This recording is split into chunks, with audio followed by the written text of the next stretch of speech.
రుణ విమోచన నృసింహస్తోత్రం. దేవతా కార్యసిద్ధ్యర్థం సభాస్తంభసముద్భవం శ్రీ నృసింహం మహావీరం నమామి రుణముక్తయే.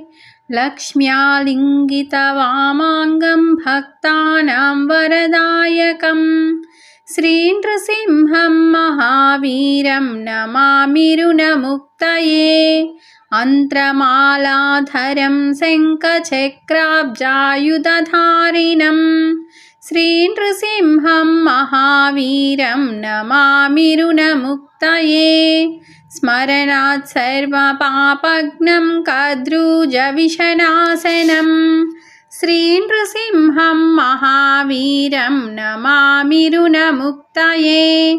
సింహనాదేన మహతా దిగ్ధంతి భయనాశనం శ్రీ నృసింహం మహావీరం నమామి రుణముక్తయే. ప్రహ్లాదవరదం శ్రీశం దైత్యేశ్వరవిదారిణం శ్రీ నృసింహం మహావీరం నమామి రుణముక్తయే. క్రూరగ్రహైః పీడితానాం భక్తానామభయప్రదం శ్రీ నృసింహం మహావీరం నమామి రుణముక్తయే. వేదవేదాంతయజ్ఞోశం బ్రహ్మరుద్రాదివందితం శ్రీ నృసింహం మహావీరం నమామి రుణముక్తయే.